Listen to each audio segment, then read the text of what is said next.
Welcome back to Silicon Bytes, and this is a slightly longer episode where we dive into some details that came up during the discussion with Ben Hodges. And this is the idea that Moscow is now under siege from the increasingly broad and deep and capable armory of Ukraine's unmanned systems forces. That includes drones and the new Flamingo missile complex. Before we jump into this episode, thank you to everyone who supports the channel through Patreon and buy me a coffee, especially at this point as we are planning more events for the year. Your support for what we do is absolutely vital, and we are extremely grateful for it. Now, let's jump into the topic. Ukraine is hitting Russia where it hurts. Russian pipelines are going boom. Queues for petrol are lengthening in Russia's Far East, and as time goes on, extending further afield across the country. The Kremlin Tsar for life finds that Russia's size, thought to be an advantage that made it invulnerable to defeat, have now turned it into a brittle and highly vulnerable empire, practically indefensible.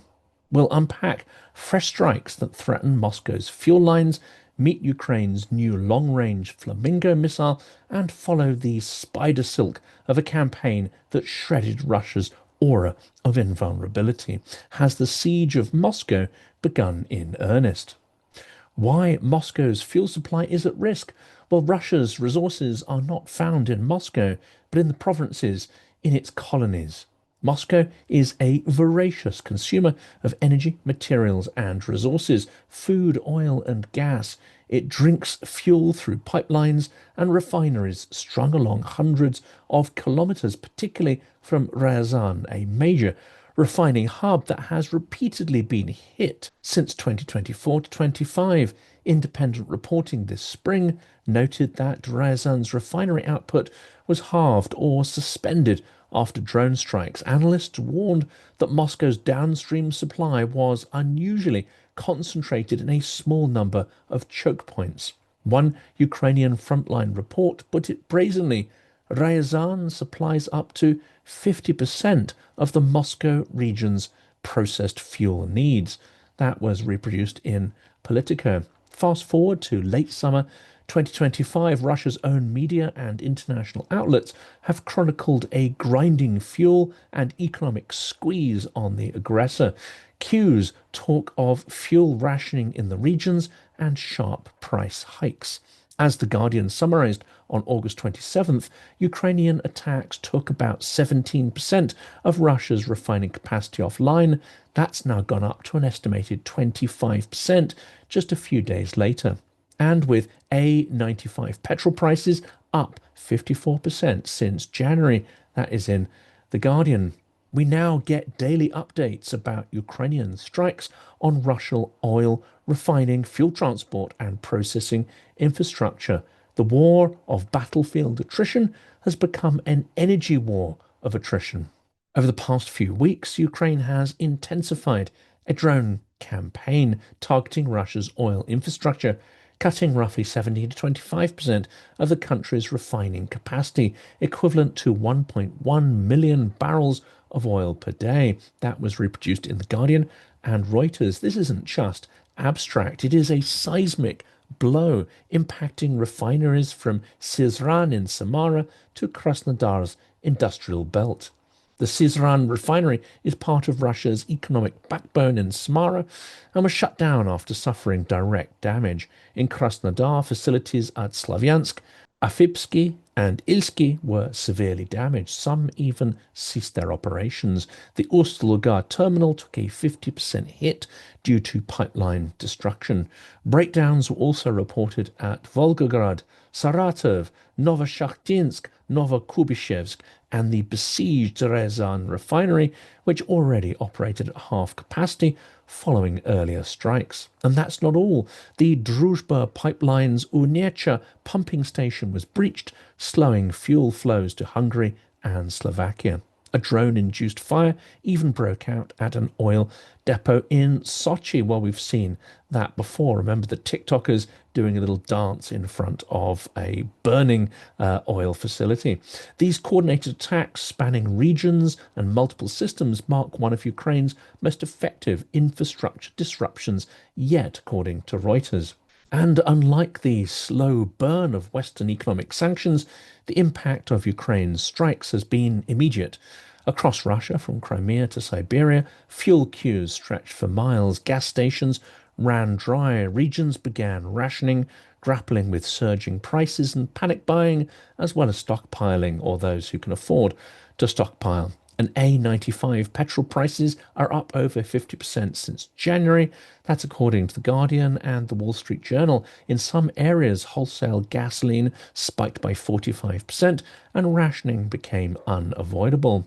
These are not mere inconveniences. They symbolize how an economy built on oil can be extremely vulnerable, especially one that spans a vast geography and many time zones. When a 3 day war drags on for almost 4 years with no end in sight, Ukraine's strategy is clear: go after the fuel that powers the war machine. As one energy expert explains, Russia's profit model relies on exports over domestic supply. Undermining that model saps the Kremlin's capacity to sustain warfare. That was reported in Global Espresso TV. In effect, Ukraine is leveraging its drone forces not just for battlefield gain, but in an existential strategy, chipping away at the economic bedrock of Russia's military might. The blast on the Ryazan Moscow pipeline in detail. On August 26th, a powerful explosion rocked the Ryazan Moscow main oil pipeline. Ukrainian outlets, citing intelligence sources, reported a large fire and emergency deployment near Bozhatkovo in Ryazan Oblast, on a line used since 2018 to push petrol towards Moscow. Several independent and locally aggregated reports converged on the story. One of the main supply routes for the capital was disrupted, while Transneft assessed the damage. That was reproduced in the Kiev Independent. In many of our episodes, we've compared Moscow to a tumor, leaching all the energy, resources, and life from the rest of the empire. Certainly, the Moscow area accounts for the highest consumption of resources and wealth in the country, especially of luxury goods. But the gross regional product, GRP per capita, is located in some of the areas that are materially the poorest, with underdeveloped cities, infrastructure, and logistics, such as the oil and gas rich areas of the far north, the Ninets Autonomous Okrug and the Yarmala Ninets Autonomous Okrug, and also the resource-heavy Tyumen and Sakhalin oblasts. This creates a strategic problem for Russia. If the head, Moscow, can be severed from the belly, where the resources are created, then Ukraine can render the system dysfunctional with its extremely hierarchical structure and disproportionately wealthy capital versus poor regions. If the blood supply to the tumor can be severed, then Russia can be dealt a strategic defeat. Well, meet Flamingo. This is something to give the Kremlin nightmares. The FP5 Flamingo is Ukraine's domestically led long-range cruise missile project that, even if the conservative claims hold to be true, puts most of European Russia inside a reachable circle. Well, so much for demilitarizing Ukraine. Putin's senseless invasion of Ukraine has made its neighbor into a far more effective and deadly adversary. A few hard specs have been reported across multiple outlets. The new missile complex has a range up to 3,000 kilometers. It carries a warhead of around 1,000 to 1,150 kilograms, i.e., a metric ton. Its speed is subsonic. It cruises in the 850 to 900 kilometer band. The guidance is by satellite INS with claimed 14-meter CP in ideal conditions.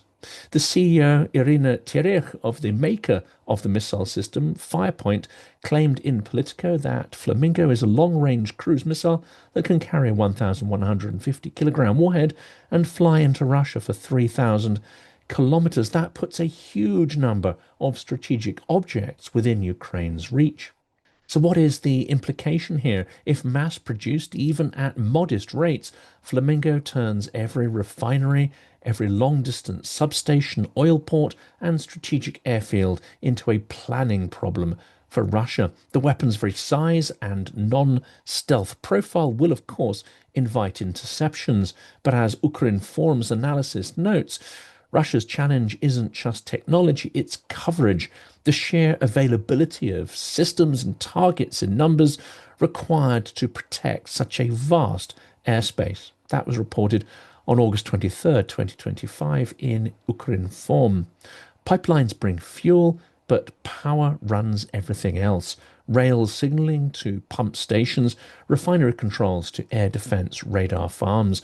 Russia's industrial grid is huge. It's modernizing in certain strategic places or in sectors that are military related, and by design, it is increasingly connected. But connected also means that these industrial networks can be disrupted and broken. A prescient 2019 column reprinted by the Moscow Times noted, like any power grid undergoing a digital transformation, the Russian one is quite hackable. Reprinted from June 12th, 2019. It cited millions of kilometers of lines, hundreds of thousands of substations, and widespread smart grid components, many built on Western software and hardware, creating extreme vulnerability to both kinetic and cyber attacks.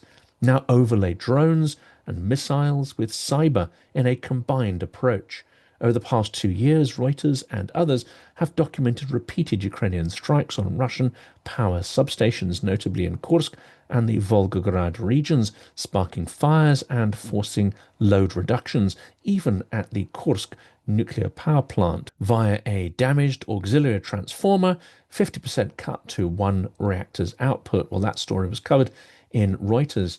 Russia's grid is vast, often exposed, and increasingly stressed. That's a rich and tempting target set, especially for Flamingo, and with Ukraine's formidable cyber hacking expertise acting as a force multiplier. Well, let's move on to more areas of Russia's vulnerability.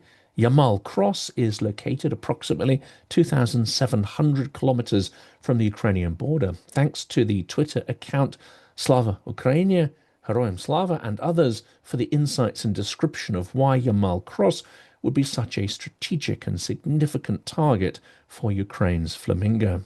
In Russia, there is not only a united energy system that connects all large power plants into a single network, but also much of the power industry has an even more centralized supply of fuel natural gas. In 2016, the share of gas in the Russian power industry was 72.6% throughout the country. That is, most of the industry, transport, and urban economy in Russia depends on natural gas, which is mined mainly in one place, in Yamal. It is transmitted through a system of main gas pipelines to consumers and for export. One look at the map of main gas pipelines in Russia is enough to understand how vulnerable this industry is and why it's key for the country in general and for the defense sector in particular. It is enough to cut off the main gas pipelines in literally three places to almost completely cut off the European part of Russia, where the bulk of the population and the bulk of industry, including military, are located from the essential gas supply, and as a result, from electricity, from heat, and from raw materials. It is worth paying attention that on the map of main gas pipelines, there is a place where 17 large gas pipelines intersect at once. The place is known as the Yamal Cross. It is located on the banks of the Prayava-Keta River near the village of Pangoda, and indeed, from a satellite, it looks like two crosses drawn directly on the tundra. Gas pipelines cannot be disguised. They are perfectly visible on satellite and aerial photographs, mainly because, for safety reasons, all trees and bushes in the vicinity of gas pipelines are cut down. And in general, the entire gas and gas transportation infrastructure is perfectly visible from the air. Wells, gas compressor stations, gas pipelines, underground gas storage facilities. A warhead explosion can break the tightness of the pipeline and cut out a spark, and then gas under pressure of 54 atmospheres will do everything else. The force of the explosion is such that it tears out and throws tens of meters of large diameter steel pipe to the side and creates a large crater above which a column of burning gas would appear. The loss of 85% of gas will lead to the shutdown of most power plants, to the cessation of the supply of electricity and heat to residential buildings, to a sharp reduction in the work of railways. Electricity will remain only in the very margins, only for the most important facilities and the most urgent needs. If the impact occurs in winter, in severe frosts, the damage will be much greater than from any kind of nuclear bombardment. This is why Ukraine will no doubt proceed with extreme caution here, but it may want to make it clear to Moscow that it reserves this Armageddon option and actually has the capacity to deliver upon that threat. And Operation Spiderweb and the bleeding of Russia's air force resources has already shown that Ukraine has the capacity and will to inflict tremendous damage. If Flamingo is the main feature, then Spider's Web was the trailer. An audacious Ukrainian drone campaign that stitched through Russian air defenses to hit strategic aviation bases. A senior NATO official told the Moscow Times the alliance verified that Ukraine's operation managed to damage over 40 Russian aircraft. 10 to 13 of them were destroyed, including at least one A-50. Well, that was reported on June 4th, 2025 in the Moscow Times. But not everything is going Ukraine's way. Russia's summer offensives showed some weight and some ability to adapt, using drone swarms and grinding assaults. But the long war arithmetic is not looking good for Moscow. The Moscow Times distilled the analysis consensus. Russia's gains are unlikely to be decisive with the current scale of resources at its disposal. As Ukrainian expert Ivan Stupak reminded, no one can fight for many years at this scale and intensity. Even Russia has its limits. He wrote that on June 5th, 2025, and it was reported in the Moscow Times. Even as Russia pushes in Donetsk and along the border, Ukraine has shown it can burst through the perimeter. Remember the Kursk incursion of last year and the repeated strikes in Russia's rear, forcing them to guard everywhere at once and even to draft in North Korean troops. Russia is difficult to defend in another sense as well. We have to recall the Crocus City Hall massacre that not only wounded numerous Russians, but dented the sense of control of the security services and trashed the aura of their professionalism. As sociologist Jerry Morris wrote at the time, the attack does underline how farcical Moscow's visible security presence is. That was from March 23rd, 2024 in the Moscow Times. An over-securitized city with poorly trained, under-empowered guards is brittle, when in fact it should be supple and resilient. That brittleness echoes along the front and in Russia's rear. Too much hierarchy, not enough initiative. Too much security theatrics, and not enough security strength. To conclude, Russia's greatest vulnerability is its sheer size. Ukrinform's technical assessment makes the strategic point explicit. Russia's problem isn't just interceptors, it's the availability of systems in numbers required to protect such a vast airspace with so many targets. The story here isn't that Ukraine has found one magic arrow. It's learnt how to make a quiver of them, enough to penetrate the perceived invulnerability of Russia's territory and its imperial capital, Moscow. Those arrows are now poised to take out the resources and energy nodes that power Putin's war machine. If Ukraine pushed through without pausing, without bowing to pressure from so-called allies, then Ukraine's David has a chance of beating Moscow's Goliath.